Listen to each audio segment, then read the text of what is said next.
নমস্কার বন্ধুরা, আমার চ্যানেলে আপনাদের সবাইকে স্বাগত। অনেকদিন পর আমি নিয়ে এসেছি একটি নতুন ভিডিওটি সিরিয়াল কেন্দ্রিক। স্টার জলসায় শেষ হচ্ছে বহু ধারাবাহিক, তবে আনন্দের বিষয় এটাই যে শেষেরও একটা শুরু থাকে। ঠিক তেমনই স্টার জলসায় সিরিয়াল শেষ হলেও অনেক সিরিয়াল নতুন আসতে চলেছে। নতুন প্রোমোতে দেখা গেছে আসছে পরশুরাম সিরিয়াল। এই পরশুরাম ধারাবাহিকে রয়েছে একটা নতুন ধরনের কাহিনী, যে কাহিনী নিয়ে আগে কখনো কোনো সিরিয়াল তৈরি হয়নি। এই প্রথমবার এই কাহিনীতে দেখা যাবে একটা রহস্যজনক টুইস্ট। কি আছে এই সিরিয়ালে, চলো আলোচনা করা যাক। তবে আলোচনা করার পূর্বেই আমি বলে রাখছি, আমার চ্যানেলে যদি নতুন হয়ে থাকো এবং এই ভিডিওটা যদি তুমি নতুন দেখে থাকো, তাহলে অবশ্যই চ্যানেলটি সাবস্ক্রাইব করে পাশে থেকো। টিভি খুললেই দেখা যাচ্ছে নতুন একটা প্রোমো। সেই প্রোমোর নাম পরশুরাম। এই পরশুরাম ভাইকে মূল চরিত্রে অভিনয় করবেন ইন্দ্রজিৎ বোস। ইনিই হলেন পরশুরাম। এছাড়া রয়েছে এনার স্ত্রী, অর্থাৎ পরশুরামের স্ত্রী, যার চরিত্রে অভিনয় করছেন অভিনেত্রী তৃণা সাহা।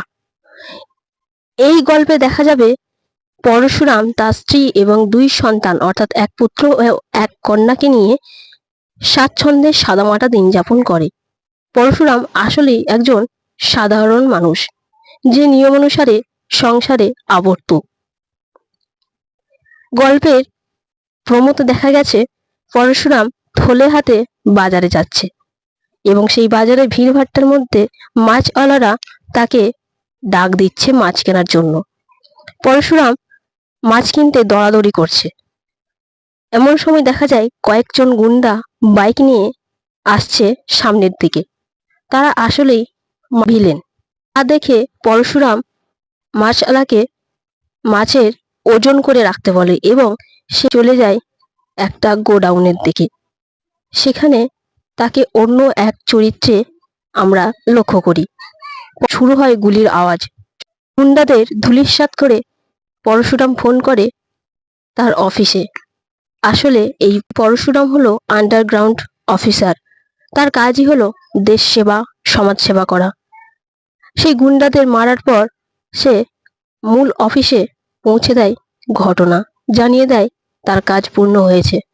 এরপরই বাজে পরশুরামের ফোন বেজে ওঠে। সেই ফোনটি করেছে তার মেয়ে। জানতে চায় কেন তার এত দেরি হচ্ছে।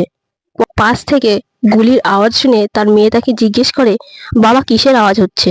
তখন পরশুরাম জানায়, চিন্তা নেই মা, আমি ভিডিও গেম খেলছিলাম। তার মেয়েকে মিথ্যে বলে, কারণ পরশুরাম যে একজন আন্ডারগ্রাউন্ড অফিসার সে কথা তার পরিবারের কেউ জানে না, সে গোপন করে রেখেছে। এই মূল ঘটনাটিকে কেন্দ্র করেই শুরু হবে ধারাবাহিক। আপাতত আমরা এটুকুই জানতে পেরেছি। এছাড়াও রয়েছে আরো রোমাঞ্চকর ঘটনা, রয়েছে টুইস্ট, তবে আরো ধীরে ধীরে আমরা সেগুলি জানতে পারবো। পরবর্তীকালে কোনো নতুন কাহিনী বা কোনো টুইস্ট জানতে পারলে অবশ্যই আমি আপনাদের জানাবো। আমার ভিডিও এতটুকুই। ভিডিওটি দেখার জন্য ধন্যবাদ।